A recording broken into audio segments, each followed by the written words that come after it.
Thank you, Jennifer. Hey, want to welcome everybody to the Centerville City Council meeting being held here on August 19th. And we're grateful for those that are in attendance. We're especially excited tonight for a swearing in ceremony of an officer. We always are thrilled when we get a new officer, so we're looking forward to that a lot. We thank the staff that's here. We thank, in addition to members of the public, we thank council members that are here, and let's make sure that we can conduct business by doing a roll call of our council members. Meekum present. Summerhays present. Heeman present. Hurst present. Plummer present.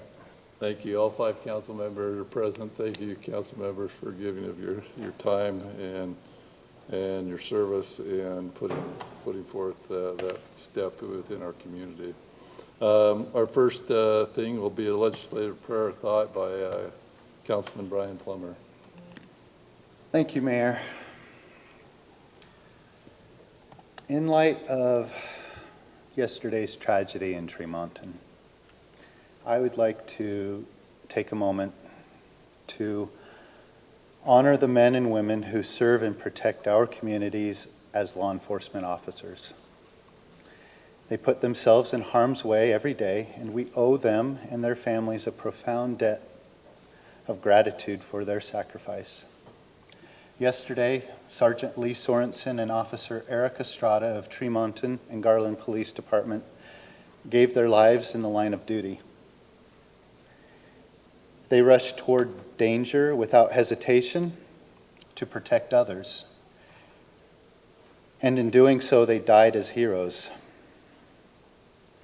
Their families now bear the weight of that ultimate sacrifice, and we hold them in our hearts.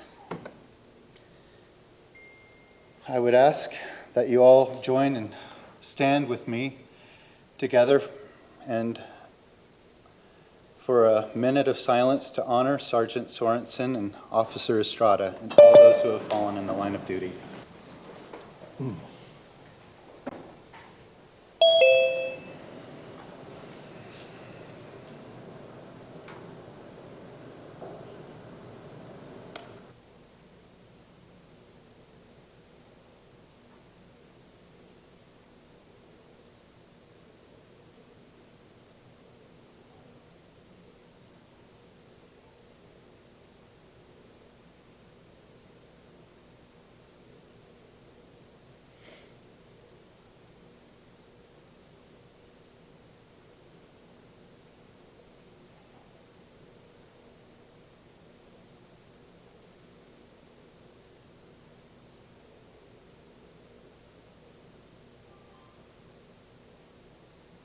Thank you, everyone.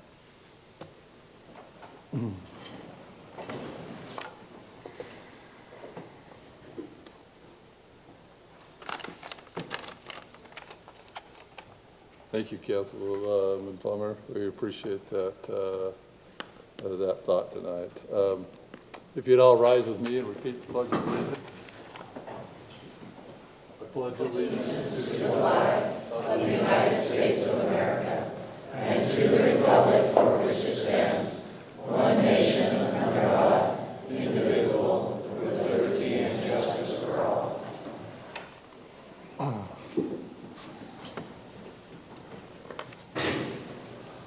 All right, the next item on our agenda is the open session. This is a chance for anybody that's here to comment. Take no more than 2 minutes on things that might be on your mind. However, you do not need to comment if you're here for the public hearing on a zoning code text amendment related to body art facilities and permanent cosmetics, because we will have a public hearing and comment specifically on that. So this open session is not for that matter. That's the only public hearing matter we have. So, but if there's anything else, you're welcome to come forward. Just identify who you are and where you're from for the record.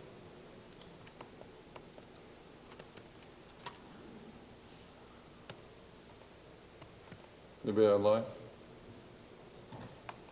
What's the comment, Jennifer? Do any of our folks on Zoom want to comment in the public's or in the open session? If so, you can unmute now. All right, seeing nobody, then we will move on. And we will go to what I referenced at the start of this meeting that we're so excited about. We're always excited when we get a new officer. We'll have our chief, Alan Ackerson, come forward and tell us a little bit about this new officer. Thank you, Chief. Officer Jones? Where are you going? Come on up. All right, so this is Officer Jace Jones. Born and raised Davis County, Baniful and Layton area, and graduated from what high school, sorry? Layton High. Layton High. And went to school at Weber State, has a degree in French, which is good. We've been really lacking in French. He is, no, seriously though, that is an area that our county does need as far as languages. And so now he'll be inputted in a database that dispatch will have, and anytime there's a French need, he can be called upon. Anyway, Jace Jones, married to Kaylee Jones. They have a 1-year-old daughter.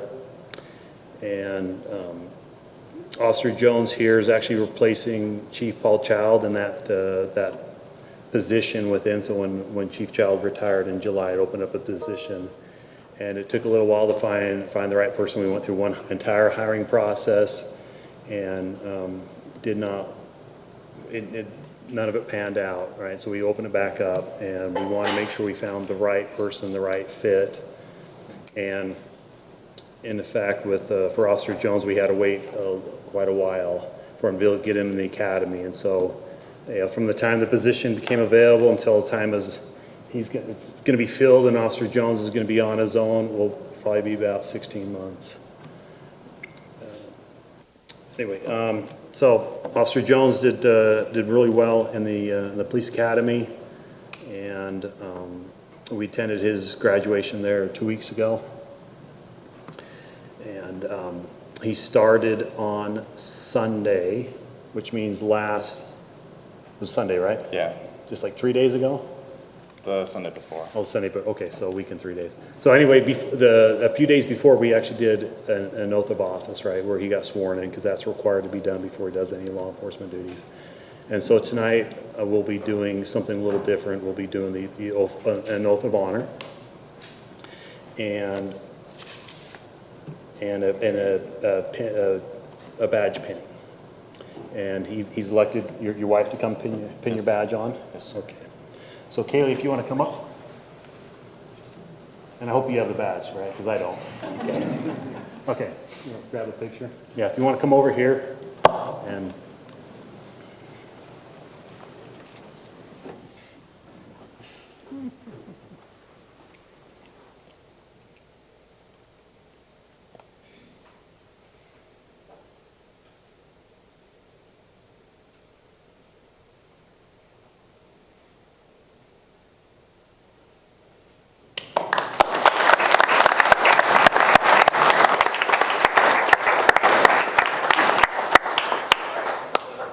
Unfortunately, may you feel that weight of that badge for a long time. It's a big weight, but I know you're up for the challenge of it.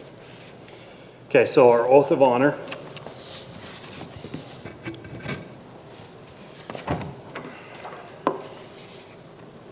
Okay, raise your right hand. And repeat after me. On my honor. On my honor, I will never betray my integrity, I will never betray my integrity, my character, or the public trust. my character, or the public trust. I will always have the courage I will always have the courage to hold myself and others accountable for our actions. to hold myself and others accountable for our actions.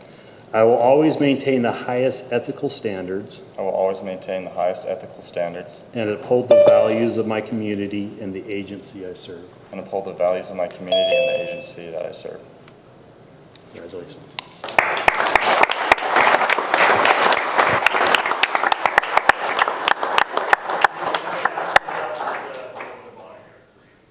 You read every day.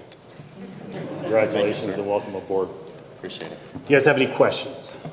Yeah, you know, he wasn't hired, you told him he was not hired as a chief, right? Yeah, yeah. Yeah, I guess it did sound like that, the way I put it. Are you going to make him recite it in French? I know, put him in the spot just like kidding. that. I'm No, just I'm just waiting for the day we have this French, disaster, emergency where we need some interpretation going on, some, Yeah, that's great. okay, all right. Well, thank you for your time. Okay. So I seem to always have a story, not a big story about Jace Jones, but it happened today, as a matter of fact. So I was weeding the park strip, because, I haven't replaced my grass, and it gets weeds in it. So I was weeding the park strip, and two doors down across the street, there was one of our police cars with its lights on, and probably pulled over a neighbor. I didn't know who the neighbor was, but I might know him. And I stood up and did a thumbs up, and I don't know if the neighbor was thinking, hey, you got caught, or I was doing a thumbs up.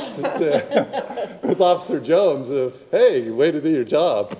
And I didn't know it was him at the time, but, and the people left, and they were doing their report. He was with Officer Shields as well, too, Jason Shields, and they came by and they waved to me, and so that was my introduction to Officer Jace Jones. So it was good, and it was great to have that. So we look forward to working with you. Thank you. All right, thank you. Congratulations. All right. I always love those. Anything else from council on that? All right, let's move on then, should we? We'll get into our business items. Our business items tonight, the first one is a public hearing matter related to the zoning code text amendments for body art facilities and permanent cosmetics. So this has been an ongoing topic. It's something that our planning commission worked diligently on ever since about March time. In 5 separate meetings. I think we've all had a chance to review what the Planning Commission did. They worked hard and diligent on it. And now it's moved up to the City Council. Maybe for those that need a little bit of background on it, Mike or Lisa from staff, who wants to give some background on it? Mike, come on up. I think Mike should.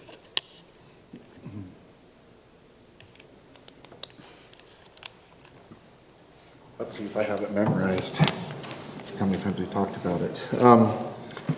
The whole request started back last year, late last year. We had an applicant from a resident who also had a business in the community requesting that we look at our zoning codes to consider an alteration for body art use in body art facilities. That went through the process with the Planning Commission, eventually came to the City Council. At the conclusion of that discussion, there was some discussion between the council directing staff to work together with legal and bring it back to the Planning Commission from a city perspective on that request. And so the applicant's request was denied at that time with that direction to staff. Staff worked on looking at other communities, did their research, as well as looking at other court decisions relative to this matter, this request and the land use challenges that we were facing. We brought that a proposal to the Planning Commission and deliberated with the Planning Commission 3 separate sessions about different ways to look at putting together an ordinance or a code that could potentially be recommended to the City Council. There were public hearings held during that review process with the Planning Commission as well. A recommendation was made by the Planning Commission. I want to say it was probably May, June of this year. It came to the City Council, if I remember correctly, July 1st, and we held a public hearing at that meeting with the City Council. Presentation of the Planning Commission recommendations was provided to the City Council at that meeting, and we held a public hearing that night. Public commentary was shared. At the conclusion of that discussion, the City Council determined to table the matter And then there's been internal deliberations between staff and other legal guidance on where we want to go as a city relative to this matter. And there's further research done by our legal team.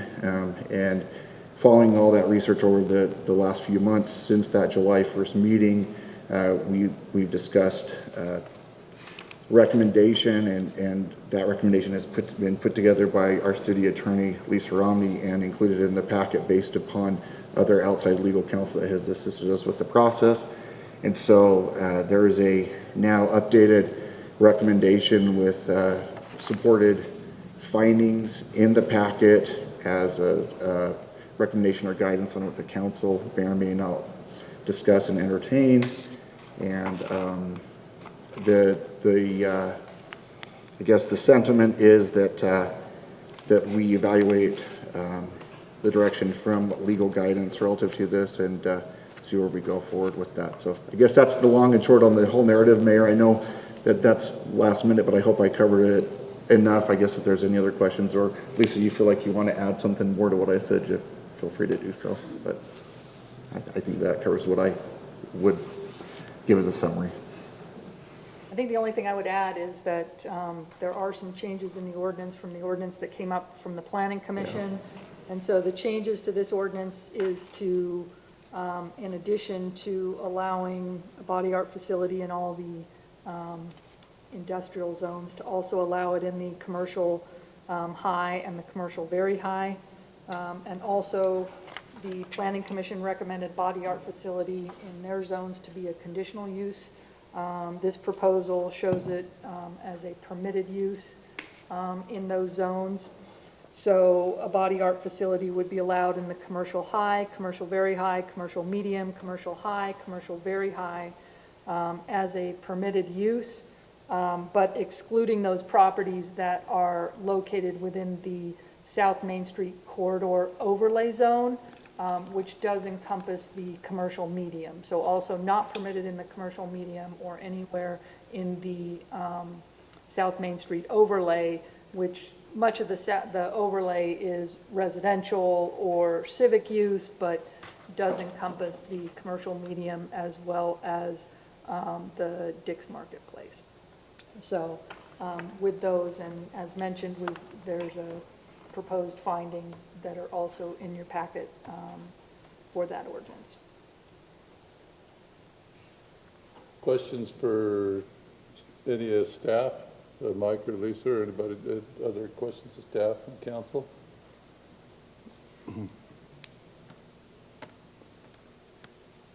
If not, then like I said, this is a public hearing matter. So this is, and we do have a ordinance on this, 2025-07, which staff's just been talking about. So this is a public hearing on a zoning code text amendment for body art facilities and permanent cosmetics. So that public hearing is now open. If you're so inclined to comment, please try and keep your comments to just a couple minutes in saying what staff, supporting staff, and also our planning commission has worked hard on this. We've never had a need for a zone for this in the past, and now we're looking to the zone for this type of business. Obviously, there's cities throughout America that whether it be a body art establishment or whatever the business might be, that they have to set up zoning requirements. So that's what we're doing with this ordinance.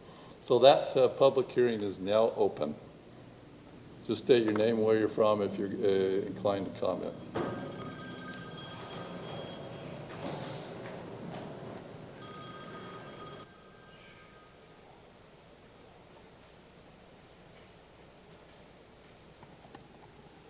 My name is John Boyer. I'm a 21-year resident here in Centerville. I listened to the July public hearing, and I heard great concern over the South Main Street corridor and how it's historic and single-family resident. And as I looked into it and looked at the map, You know, I see car wash and an empty Maverick and a Taco Time and a medical facility, a car dealership. And, you know, within the overlay, I also see a long-term established salon that has been giving service to our community for years and years. And within that salon, I see salon services being offered, you know, hair and nails and you know, permanent makeup and body art as well. And all of those things are certainly well within the First Amendment expressions, within the individual expressions, and I see no reasonable interpretation that granting even into the South Davis or South Main Street corridor in the commercial medium, the body art code as had previously been written, and I admit I have not seen the latest revision, have not read that in the packet, but I don't see how that would disrupt the nature and tenor of the corridor. Thank you. Others?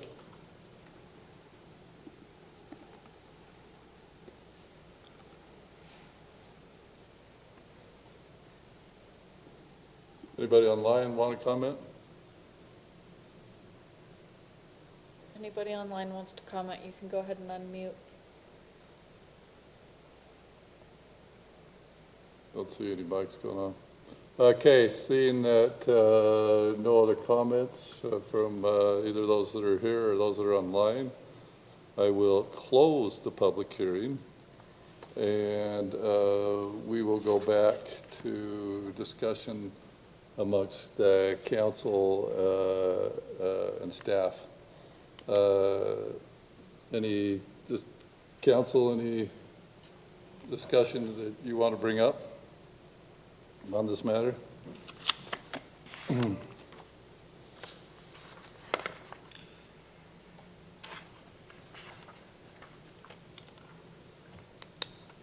We defaulted to permitted in the commercial high, commercial very high. And we defaulted to, for the body art facility, we defaulted to permanent cosmetics permitted in all of those. I was wondering is there a possibility of making permanent cosmetics conditional in the medium zone and making body art facility conditional and commercial high, and then just maintaining permitted, and if there's any support for that. And if there isn't, I would acquiesce, but just to have a little bit more, I don't know, is it at this point something we want to do, or do we just want to go with the staff proposed of permitted in all of those areas? Because I do see some benefit in having conditional, but perhaps that's not something we're up for. I think for me, I'm fine with it being permitted as proposed in ordinance number 2025-07. The reason being that this is a First Amendment right, and I want to have that be as open as we can make it in as many areas of the city as we can. I've stated on record before that my concerns with the commercial medium are the unique nature of that particular neighborhood, and so that's kind of where I'm standing on it. But I'm very grateful for staff, because when this was brought to us, I don't think many of us even knew that we didn't have a spot for body art. So I'm grateful for what staff has put together, and I feel like they've been, you know, kind of like we told them in the meeting that we talked about it before, that we definitely wanted to look at our city and find a place that we felt like it would fit. And I think, we've tried to be as generous as possible. I feel the same way. I'm sorry with the, that it doesn't fit right in that spot, but I think with our Main Street, we've turned away other things that we felt like would change the dynamic, the historic nature, and especially the fact that it's next to residential homes. We did have somebody purchase a very expensive building there that wanted to put construction in it, and we had to deny that, and it had to be resold to something that was more conducive. I think it's interesting when they bring up, what is already on our Main Street. A lot of those things haven't fit well in with the residential areas, so our Main Street is only commercial halfway through the first block. So almost everything on Main Street hits a residential home, or possibly could hit a residential home. And so you can no longer have a car lot there. You can no longer have some of the other things that were mentioned. They were grandfathered in, as rightly they should be, but new ones can't come in for those reasons. I think our historic district on Main Street is very important. I think it's a walkway for our kids on their way to school. And like I said, we've been very protective with it, trying to bring in the businesses that will keep our historic feel and work well with single-family residents right next door to them.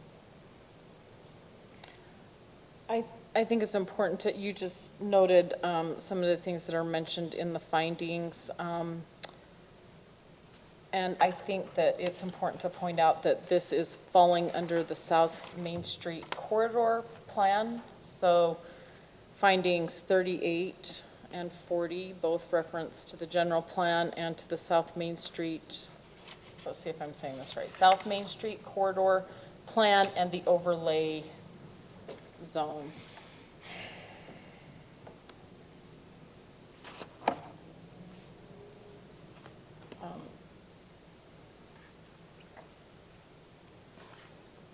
So, no further comment. Mr. Mayor, I would like to make a comment. Okay. I have had the opportunity to review staff's report and proposed findings. I've had the opportunity to listen to public comments over several meetings, and I've had the opportunity to consider the viewpoint of my fellow council members. Before I share my thoughts on this proposed ordinance, I want to put my statements in context for the benefit of our residents and the members of the public who are here, and the benefit of the members of the public who may be listening. As staff report notes in proposed finding number 2, when making legislative zoning decisions, the standard that applies is a reasonably debatable standard. What that means is that our city council is given really broad leeway to determine what types of businesses we want in which locations in our city. But it is an entirely different ballgame when we're talking about the regulation of businesses engaged in conduct protected by the First Amendment. In that case, the rules of the game change entirely. The tie no longer goes to the batter.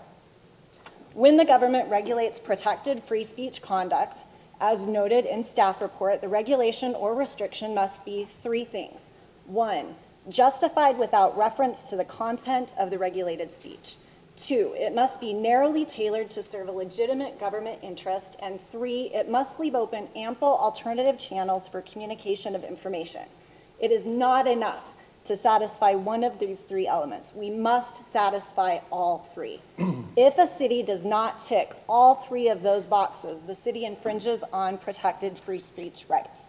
Now, as staff report acknowledges, tattoos are protected First Amendment speech. Under the law, tattoos are just like any other artwork, except that instead of painting on canvas, the artwork is being performed on skin. In the proposed findings, staff report lays out a number of findings for why, under the 3rd element, this proposed ordinance leaves open ample alternative channels by allowing tattooing or body art facilities in other commercial zones.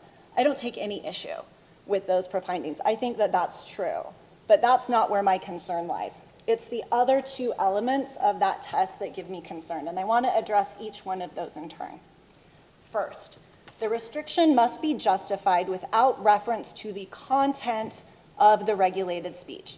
There is one single proposed finding on this element in staff report. That's proposed fact 16, which states, quote, based on the city's definition of body art facility, the regulation of speech is made without reference to the content of the speech. There is no reference to the evidentiary basis for this assertion, and respectfully, I think that it is factually wrong. We cannot read the proposed definition of body art in isolation. We must read it in conjunction with the proposed definition of permanent cosmetics, which is defined as a process of, quote, controlled insertion of pigments into and under the skin as a means of producing designs that resemble makeup for areas of the body. And I want to highlight that word, design. We know from applicant Nicole Hutchinson's prior application that fine line tattoos are created using the exact same equipment, the exact same needles, the exact same ink as permanent cosmetics. So if I walk into Nicole's beauty salon, this proposed ordinance would allow her to tattoo on my face a design that resembles makeup, but she could not tattoo on my face a design that mimics the tattoos of, say, Post Malone. So we're talking about the same equipment, the same needles, the same ink, the same body part as permanent cosmetics. The only difference between what would be allowed and not allowed under this proposed ordinance is the tattoo design. So respectfully, I do believe that the ordinance directly references the content of targeted speech. I also want to talk about the second element. The second element is that the restriction must be narrowly tailored to serve a legitimate governmental interest. There are two parts to that test, that two elements to that. So let me start with the legitimate government interest piece first. Staff report cites primarily two government interests in allowing tattooing in all commercial zones except on Main Street. First, proposed facts 24 through 32 look to the historic character of Centerville's Main Street and the fact that the east side of Main Street is designated as Dual Creek Historic District. And it relies on those factors to argue that tattooing is not compatible with the historic cultural heart of the city. Respectfully, I believe that that argument ignores the reality of the businesses that are already on Main Street. If we're arguing that we should prohibit tattooing on Main Street to protect the historic feel, let's consider what other uses fall within permitted and conditional uses. We have two fast food drive-thrus on Main Street, Taco Time and Cutler's. Until recently, we had a Maverick gas station that sold alcohol and tobacco. We have a car wash. We have a commercial kitchen. We have a car dealership, and we have a bare body waxing establishment. Are we really taking the position that these uses that I've just said, protect the historic feel of Main Street, but that body art would fundamentally take away from the historic feel in a way that these other businesses do not? And as we are considering permitted and conditional uses, I want to focus on the waxing service establishments, because bare body wax is in the South Main Street corridor overlay zone, and it's on the east side of Main Street in the Dual Creek Historic District. And I want to make sure that we're all clear about what this establishment allows, what service that it provides, because we're not just talking about leg and back waxing. This is an establishment where men and women can walk in and get their body hair ripped from their bodies, including their genitals, mere feet from Main Street. So someone can park their car, walk into that service establishment, and get that service performed, and that's consistent with the historic feel of Main Street, but a person can't park their car and walk into the same kind of establishment and get a tattoo because we're arguing that that's not consistent with our historic district. That's not persuasive to me. Now, staff reports also recites a proposed finding with regard to the protection of minors and school-aged children. Specifically, proposed finding 35 notes that a portion of the CM zone on Main Street is designated as a safe school route for children walking to and from school under the Safe Routes Utah program. And because tattooing is restricted for minors, proposed fact 42 tries to tie these two together by arguing that restricting body art facilities on Main Street furthers a legitimate government interest because, quote, such restriction limits uses on Main Street to uses that are inclusive of visitors and members of the community of all ages, not just adults. The problem is that Main Street already allows services that are restricted for minors. We've already pointed to, until recently when Maverick shut down, they could sell alcohol and tobacco. But I want to point to specifically the code section that staff report cites with regard to tattooing, which is Utah Code Section 76-9-2001. It cites that for the proposition that tattooing that you can't perform tattooing on minors under 18 without parent or guardian consent. And it says we don't want to see those kinds of businesses on Main Street. But the reliance on that statute is problematic because if you also look at Utah Code Section 58-11A-502, that is the statute that governs licensing for barbering, cosmetology, aesthetics, hair design, etc. Section 502, subsection 2A of that statute prohibits the touching of genitals or the anus except in cases of hair removal procedure, in which case it allows to be performed on minors, but only if authorized by a legal guardian. So we're talking about the same statutory restriction for minors as staff cites in the staff report for tattoos. So what we are talking about are two services with the same types of statutory restrictions for minors that we're going to be treating differently. I want to talk about the second element, which is whether this ordinance is narrowly tailored. Now, the staff report notes that for a restriction to be narrowly tailored, the restriction on protected speech need not be the least restrictive or least intrusive means of serving the city's governmental interest. But I believe that prohibiting all tattooing except for permanent cosmetics on Main Street burdens substantially more speech than is necessary to further our city's governmental interest. We already allow tattooing on Main Street. You can call it what you want. Permanent cosmetics is tattooing. We've allowed it since 2019. And I've consulted with the city and the Davis County Environmental Health Services Division, which regulates permanent cosmetic salons. There hasn't been a single complaint about any permanent cosmetic salons in Centerville. If the concern is that we really don't want tattoo businesses changing our historic district, or we don't want kids seeing tattoos walking on their way to school, there are far less restrictive ways to address that concern than banning the speech altogether. We can require that all tattoos be applied behind some form of screening. Then it would just be like waxing services. We won't alter the historic character of the district, and we won't have to expose children walking by to seeing tattoo services being provided. In my view, that seems like a much more reasonable and narrowly tailored solution than prohibiting body art entirely.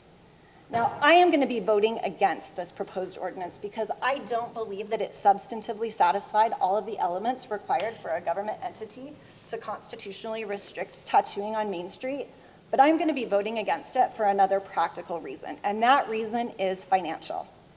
It is not a secret. The ACLU of Utah, an attorney from the ACLU of Utah, sent the city a demand letter arguing that we're violating the First Amendment by not allowing tattooing. We know they're watching.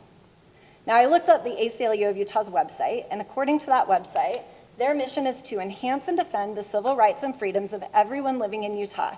And one of the mechanisms that they use to do that is legal action.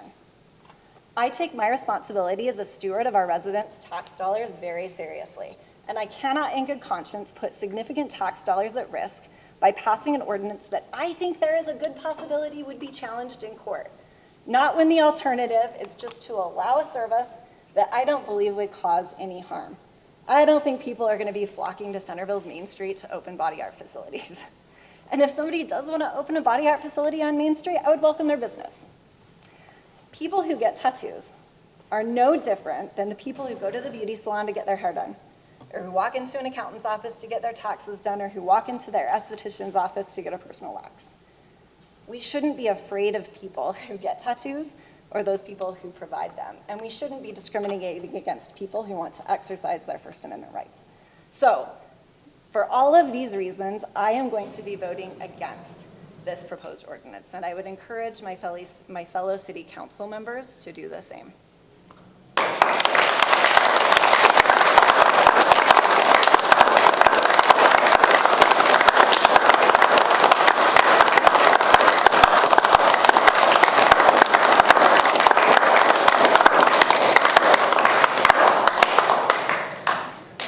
Other comments, council members? I'll say one of my answers to that is, you're exactly right. A lot of those things did not work well with the residential and the historic district, and that's why over the years, many councils have removed the car wash, the car lots, different things that cannot go onto Main Street. And the Maverick will also not be allowed to be a gas station Yeah. because we're just about to your point. So if you So own those a- are some of the things that you have mentioned are grandfathered in, but they are not, they would not make it by today's So if you standards. own a business as of right, you would never want your business to be taken away, and you would not, and neither would I, want the city to have the right to do that. So if you have a car lot on Main Street, even though it has caused a lot of problems with neighbors, then it was taken off. But we don't go in and say, you can't have your car lot. You can even sell your car lot to someone else because that's what your value is in. But if that car lot goes and doesn't sell cars for 1 year, then a car lot can never go there again. So, and that's why, is because there was, it didn't fit well in the area. This is a real hard one for me. I don't think there's anything wrong with people that have tattoos, and we're certainly not saying that people that have tattoos cannot be on our main street. I personally feel like the First Amendment right is more for the people that have the tattoos than the people that are giving the tattoos. And there are several states that have came out and said that that's the people that are protected under the First Amendment, is the people that have the tattoos, not the people that are giving the tattoos. As far as the tattoos that in the back of a beauty shop, I think it's hurt anybody. But what a lot of people don't understand, and when I talk to people and explain, even people that have been for it, have understood we have to allow it everywhere on Main Street, and we have to allow anybody on Main Street. And we can't control. Maybe we won't get another one, maybe we'll get 15.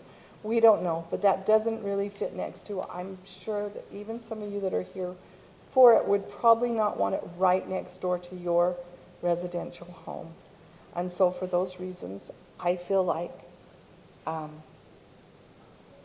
we can't, but I feel like we've been more than generous trying to put it anywhere in Centerville that isn't next to the residential homes and isn't in the historic district.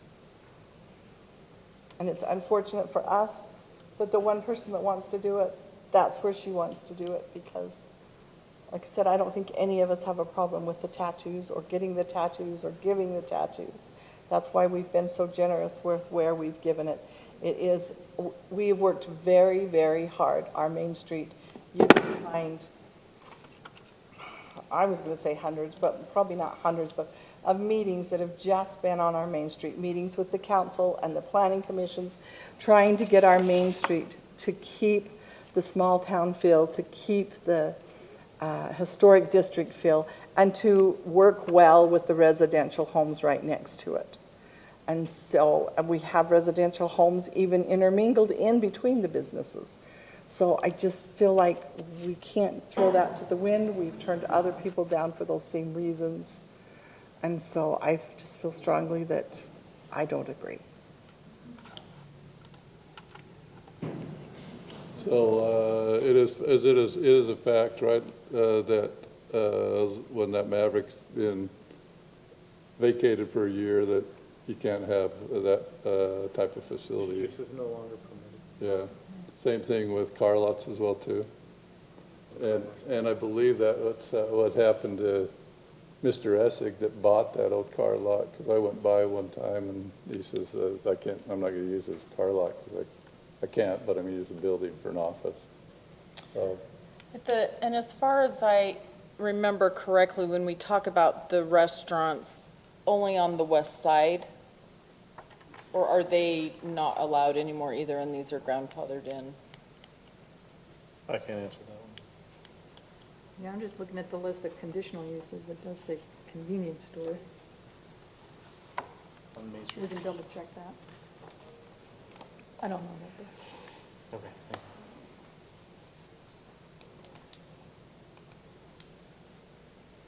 So I don't know if everybody understands the ordinance that's here, but it's basically as the ordinance is written, it's allowing tattoo establishments in all but historic Main Street and The Main Street overlay, which is the Main Yeah. Street and goes down into the Dick's Market facility. And that was established before my time, so more than 10 years ago. The overlay district for the Main Street, and it was established because of how strong our residents and our council felt at wanting to keep this a special, different place. And like I said, if you could just give it to one person and just say, you can just do this, and in this room, we could do that. But as a council, we can't do that. And you wouldn't want us to be able to, because you wouldn't want us to give it to somebody else and not give it to you. So we need to be very fair and very open in what we're doing.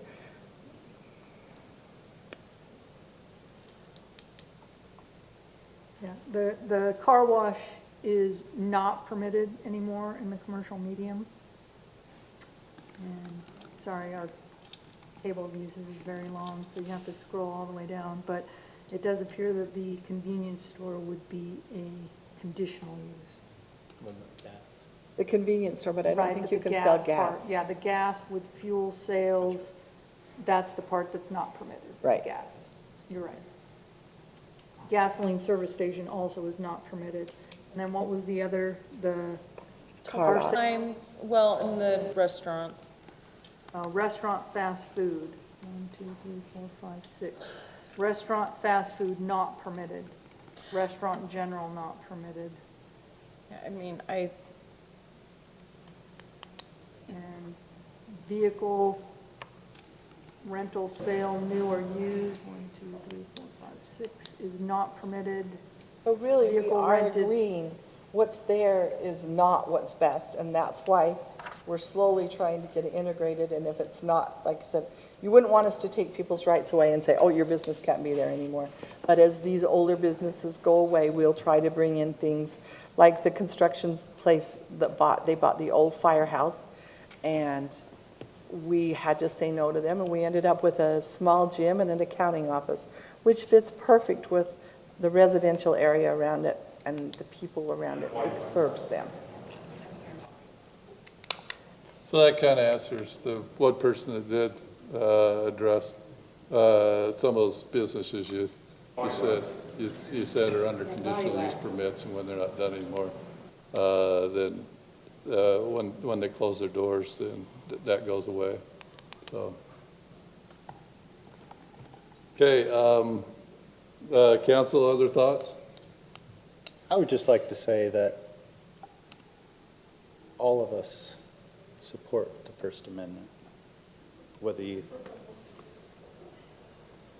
and I think it's unfortunate that there's so much negativity surrounding this, this topic, because we're all here, we want to support the freedom of speech.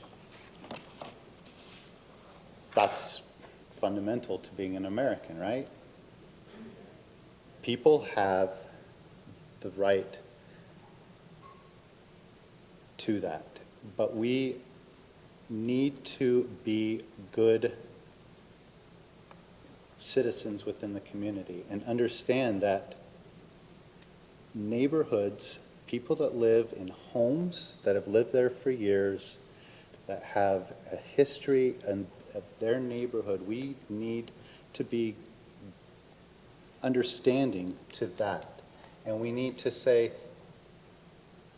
I see that the city has made an effort to provide this fundamental right, but also protect other people's neighborhoods and their way of life that they have the right to. If my freedom of speech is silence, shall that be infringed? I want to support Nicole and her freedom of speech, and I think that the way it's proposed does. And I think that it provides a framework for the way it will develop further within the city as it is proposed. And I think that we are supporting the First Amendment and representing the people that elected us into these positions.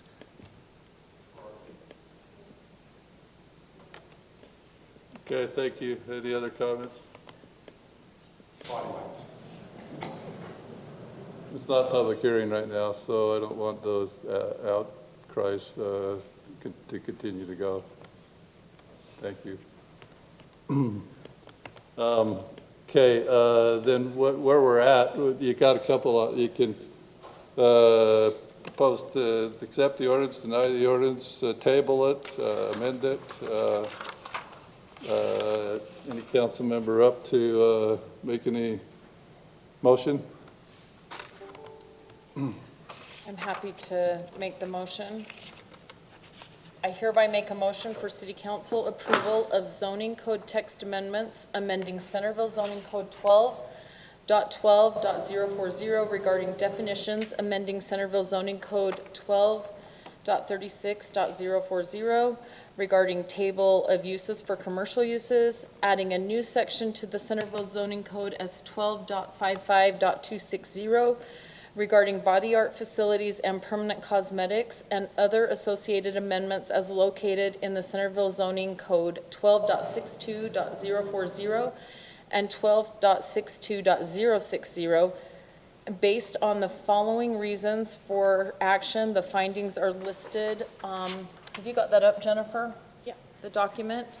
I believe it's 1 through 45. And also adopting ordinance 2005-07. And also adopting ordinance number 2025-07. I second that. Motion is second. Further discussion? If not, we're ready for a vote. Councilwoman Meekum. Aye. I am voting nay, not because I'm not in favor of expanding body art facility zones or definitions, but because I do not believe this ordinance appropriately protects and defends constitutional First Amendment rights. As a council member, I've not been provided specific and explicit detrimental impacts to health, safety, and general welfare. I have not been provided specific, explicit detrimental impacts to legitimate governmental interests, and I have not been provided specific and explicit detrimental impacts to preservation of aesthetics and character. Nay. Aye. Aye. That motion passes 3-2. Thank you, council, for all your time that's put into it. Thank you, public, and thanks for the comment that was made, one comment that was made. All right, let's go to the summary action calendar. There's 2 items on the summary action calendar, bid awards. There's a bid award for court resurfacing for park and tennis courts, the amount of $44,000. There's a bid award for playground rubber surface reseal condition for $58,041. Those would both fall under Bruce, if you have any questions for Bruce on those. And he's here. Question. Come on up, Bruce.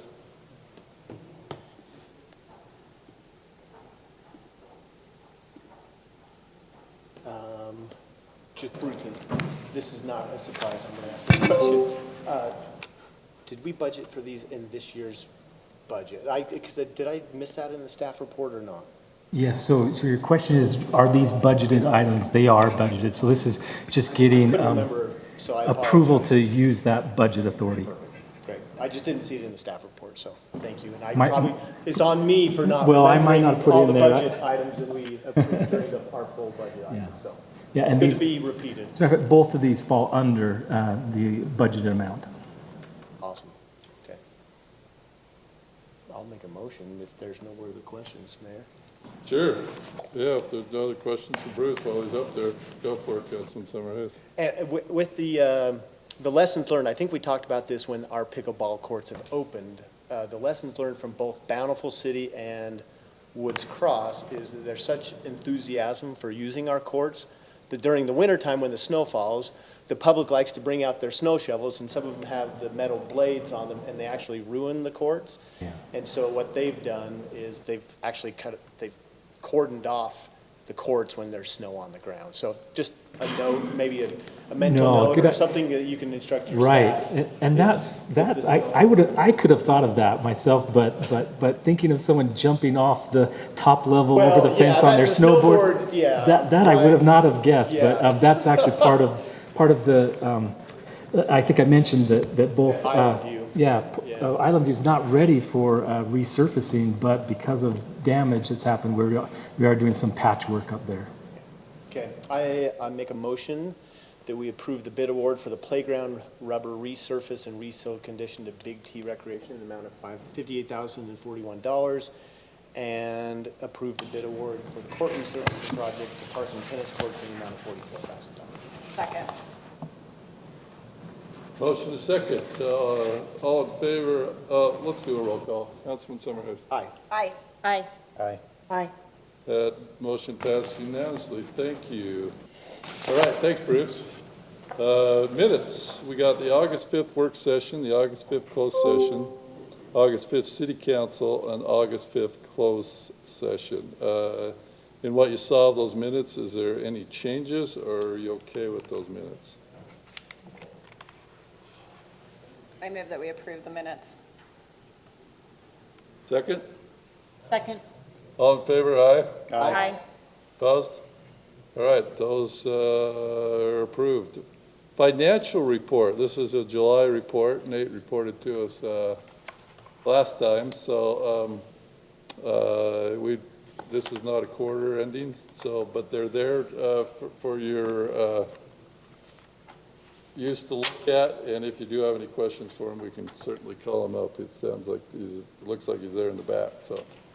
But just be aware of it. So if no questions, then let's go to the council member report. And Council Member Meekum, it's your turn this time. So Utopia, I just have a little bit of things that I thought were kind of interesting. The FCC has given a $4 billion grant.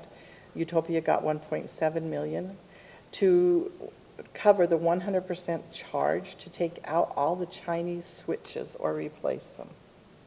The Chinese switches? Yes, so they were made in China, and the Equipment. government has There's some said, concerns with the equipment coming from China. and so they're taking, so I thought that was interesting, and it's for national security reasons, and so they're paying 100% of it. We got $167,688 back, which was what our, not our fee that we have to pay for Utopia, but how much it was supposed to go up this year. So it's staying the same. I was gonna call, I don't know how much we are paying exactly every year to Utopia, because I had somebody call me the other day and say, you have to admit Utopia was a great deal, and I said, it's not a great deal if you look at how much money we've paid for it. Utopia is a great internet, but when you look at what it's cost our city, it's probably not the best decision that was ever made on the city level.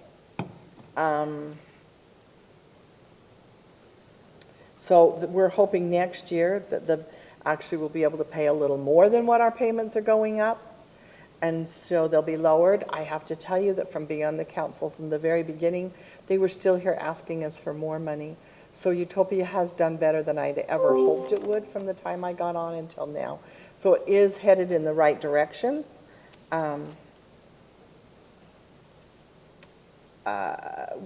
There has been some new internet companies out trying to get new customers. CenturyLink, Lumen, there was another one.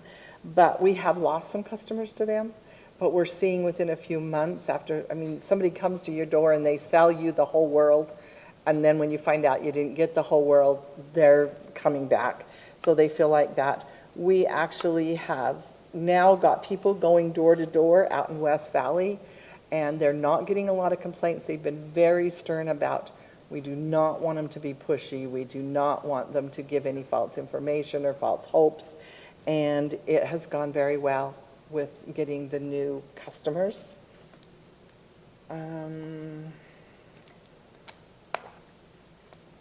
We were supposed to be getting, Utah was supposed to be getting $300 million a grant that was going to help people get the internet that don't have access to it.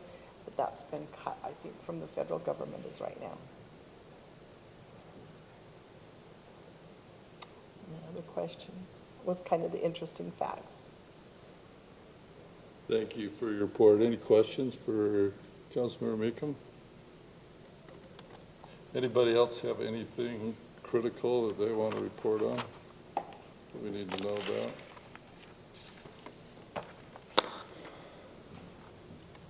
All right. My thoughts, or my report is just kind of coming to me as I've been here tonight. Because I didn't know if I'd be at this meeting tonight, but I am, so I was glad to be here. First off, I'd like to thank staff for all they do.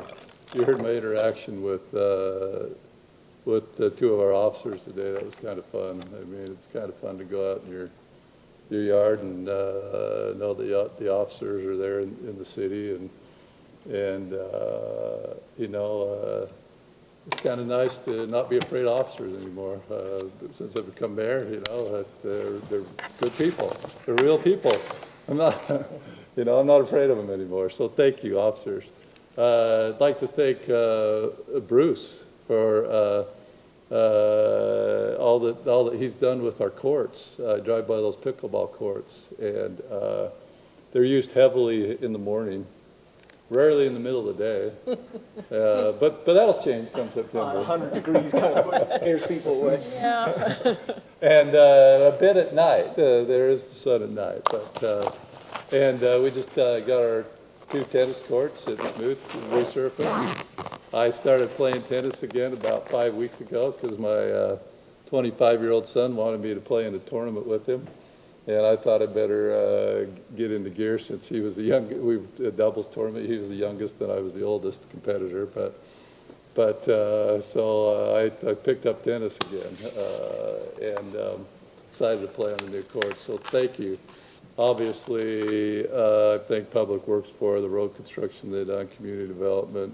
Nate knows I love finances, so you know. Don't know what else to say there. Always great to work with Brant and each week, and great to work with Lisa, all that she's been doing lately on all these things that have been before us. So, and then I want to bring up something that from Fire Board meeting last night.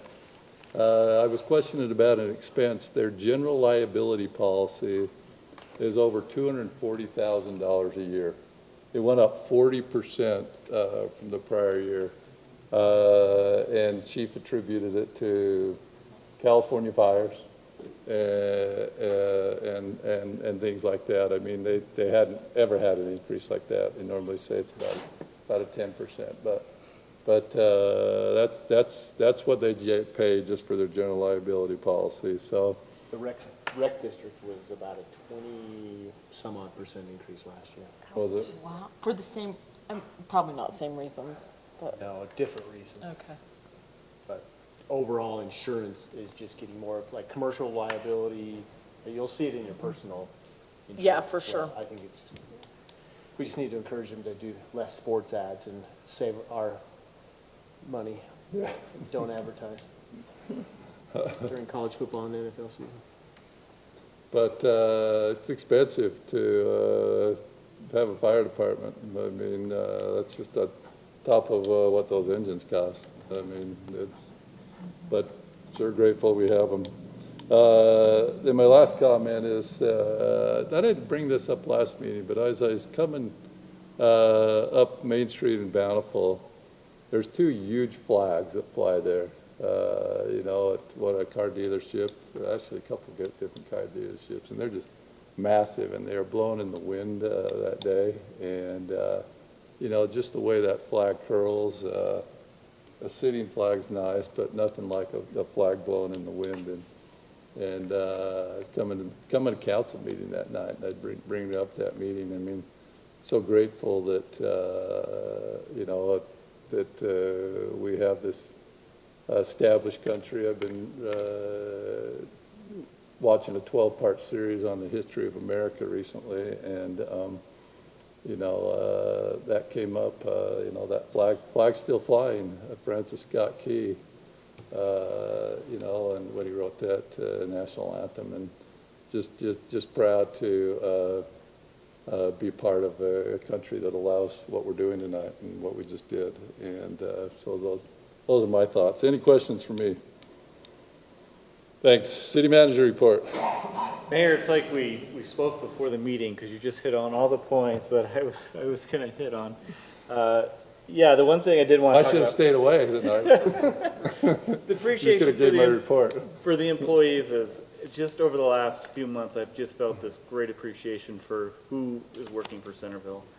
It's such a great community, and the work family that we have created is pretty special, and I'm glad to be a part of that. We really do have some amazing employees. We deal with some challenges, and sometimes it does feel unappreciated in what we do. Government is constantly feeling like it's getting attacked, and if you're mad at the federal government, you call your local government because they're accessible, and so I feel like we get the brunt of some of their frustrations at different levels of government, and we'll listen, because that's what we do, and we'll listen to the frustrations. So we do have some incredible employees, and you'll see that we're very passionate about protecting our employees. So hopefully it doesn't come across as being ungrateful for what we do have. There is gratefulness, but it's just this, what can we do just to make sure we take care of them as best we can, because they're our family. And I get the struggle of protecting the employees and representing the shareholders, Mayor. I think you put that pretty well. That challenge is key. But if we don't have the employees we have, our community members are going to be pretty upset with us because we didn't take care of the water. We didn't take care of the park. We didn't take care of the cemetery because we're having turnover, experiencing it. And once you start losing those employees, it's really hard to turn it around. And that's what I worry about, is that initial fall off. And so we get passionate, but we have great employees, and we want to make sure they're taken care of. And honestly, I do want to recognize you, Mayor. You're definitely one of the mayors that spends a lot more time with employees than any other mayor that I have worked with, and it's been shared with me by employees that they appreciate that too. You'll stop in with donuts at Public Works, and those little things matter. You know, they feel like they are heard, or at least, you know, they're there. And that's the cool thing about being part of a small city. I was with a city where we had 1,400 employees, and you did feel like a cog sometimes. And you're just doing your job, and it's very specialized here. We get to experience and do other things, keep us engaged. And there's some benefit of being part of a small city. So one of the interesting, so with that, I'll leave that there. I do want to move on to the IRMA conference, which is the insurance side. Mayor, you brought that up. I do want to show appreciation to Bryce. One of the things that I wasn't aware of, but we haven't been insuring all of our buildings to save a few dollars. So our pump houses, our well houses, some of our other buildings were not insured. Now we are self-insured, but there's this umbrella insurance that we want to make sure that it's not catastrophic. We lose a well house, we don't have enough money to replace that overnight. So Bryce has been going through, so you're going to see, and we're going to have this conversation in the near future, where we are now insuring everything, so our insurance is going to go up slightly. But I feel better, so I appreciate Bryce's effort. And we also went through with Morton and actually move it to the exact allocation. So That will help budget big time. that's a big deal. And cybersecurity has increased. IRMA has been helping pay for our premium, so we're going to see an increase in our cybersecurity, but the amount we pay is still peanuts for what kind of damages these cybersecurity tax are. So we'll have a conversation about cybersecurity in the near future. But insurance is a big deal.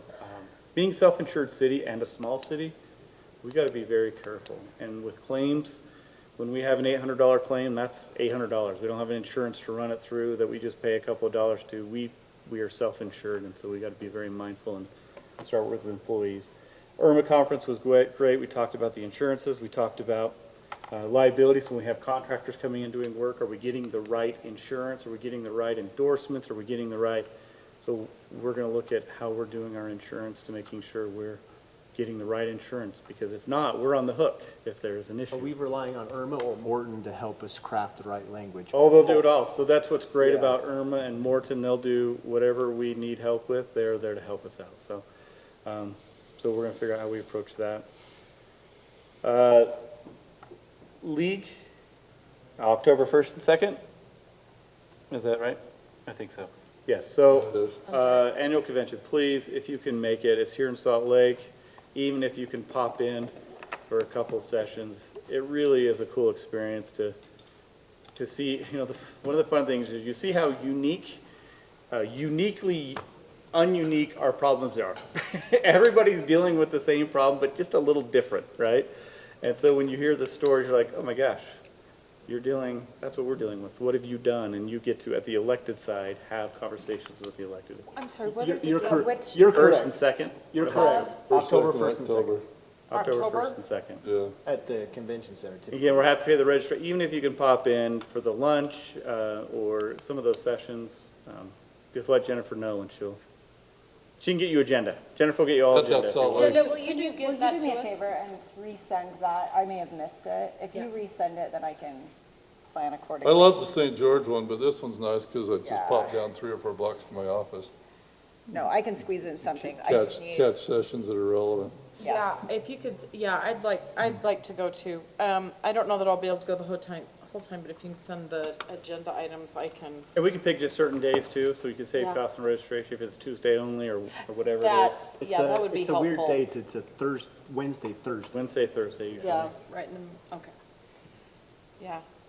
About the flagpole, Mayor, Sergeant Boucher did actually run numbers for us, and $15,334 for a 70-foot pole, because his thoughts was, I would like to see one over at Community Park. How cool would that be to have like, the camp, so this is all Sergeant More Boucher's. visible from the freeway? freeway? Yeah. That'd be awesome. So I asked him to run numbers, and he's, a 70-foot pole is 15,000, of course you Can we have to come, combine that with a light pole, a lighted field pole? like light the whole thing. Well, fly at night, we gotta have a light on. Light on at night, and we The get. neighbors, whether, Oh, yeah, that probably doesn't meet our light pollution ordinance. so anyway, Mayor, I mean, that's something we wouldn't mind talking about, figuring out how we get one of those giant flags. It would be kind of neat. You know, and that's what I have. Oh, and the last thing I want to share is the incredible support all of us cities have for each other. It's amazing whenever we're dealing with any type of event. I know I can call a neighboring city or even another city. As they're dealing with this tragedy in Tremont, Brigham City has actually taken the bulk of handling their PIO, the investigation, all of this.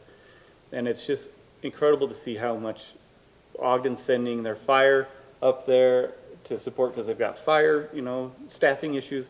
It's just incredible, this network that we have of other cities that we work with continually. And, Chief, I appreciate your willingness to send officers, and our officers willing to attend these type of events. It's amazing. I love that, and I loved seeing the support of our first responders yesterday on every freeway bridge. Yeah. Yeah. That was really meaningful to me, that they would turn up like that and support those families and those officers that get to, you know, deal with that loss for a long time. And that's the community we're a part of as employees, that we love being a part of, is that we will take care of each other. I get asked to help on things with other cities, but our police and our fire, amazing. Sending fire trucks to California when necessary, it's just amazing to be a part of this community.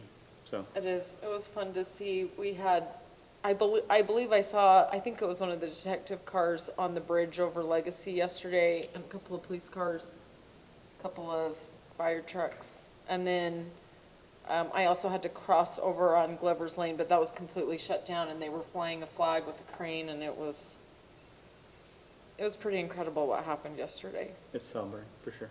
Sombering, and I appreciated that love and support for, like I said, those families. And That's all I have, Mr. Mayor. Thank you. Thanks. Mayor, Brent, I do have one question. Sorry, this feels like I ended it. rinky-dink, but on the RAP tax argument, that Oh. homework assignment that Yes, been given to what- me and Gina, when does that due? Any deadlines or our final edits? I saw that the voters have to request an argument by September 2nd, so that, it's the same deadline. okay, so we have Okay. until September 2nd? Yes. All right. That feels really quick. We need to get on Because it's August that. 19th, okay. Okay. Thank you. August Because 30th. technically, you guys are the voter that's writing the for argument. Correct, yeah. A voter could request to write a for argument if they wanted to. Anybody Oh, can. okay. But you, as the legislative body, have priority to write that. That's not argument. the argument against, It's the 4. it's the 4 has to be. Well, a voter. August could- 30 or September 2nd? August 29th. Thank you. Okay. Okay, because, Monday, The the email said 1st September is a 2nd. holiday. And correct. yes, September 2nd is technically the deadline, but just put it on your calendar for Friday the 29th so we can have it in hand and make any changes There or you go. whatever. Am I on that with them? Yes, you're on that. I You thought sent I it was. last Tuesday, man. I was just Yeah. back through my emails. to make Right. sure I didn't miss it. Yeah. I'm sorry, when was it sent? Just, Last Tuesday. Okay. Last Tuesday afternoon. I'll go hunting Jennifer for it, sent but it's always nice to have a quick date you can quickly scroll to. Or even just put. So draft. for argument due on Friday the 29th. Correct. Yeah, so just to like clarify on that a little bit, multiple voters could come and request to write an argument for or against, and we would get to choose one person. Okay. And so you as a legislative body, we essentially, you have that priority, so we would choose you to write the for argument, and we could choose somebody else to write an against argument. And then you have a chance to write a rebuttal for Correct. each Yeah. other argument that comes in. And that was shown in the previous, because there was Right. both of those in the previous one. If nobody asks, if nobody requests to write an against argument, you won't have a reason to write a rebuttal. Right. Do we have some obligation to advertise for somebody to write an against argument? I've already sent out a public notice for it, and I was I've gonna met. say, I saw it. I've met all of those legal requirements Right. for that. We can do more if we want, but I did, Statutory requirement. I did the statutory requirements. We have had it's, where we don't get a request for against, and anyway, it's better to have at least one, but we'll see. Okay. Thank you. I answered your question, Your Worship. More than that. All right. So I shouted out to departments and individuals, except for one department, one individual, right here at the end, Jennifer, who, today, I was kind of mobile today. I never got to my office, but I was reviewing everything for tonight, and I like a hard copy. And I said, can you get me a hard copy of the agenda? Boom. She texted back quickly, it's done. What I do miss is we're doing so much DocuSign now that I miss coming in and seeing her, like I used to all the time. When I got the email from the League of Women Voters, I thought the city needs to do something to support our candidates. So you that are running, blame me that you got September 30th night, but blame her because she followed through and called the League of Women Voters for me. So. And the only thing she probably doesn't like, and I don't do this anymore because I scared her so bad one time, was when I scared her popping around the corner one time.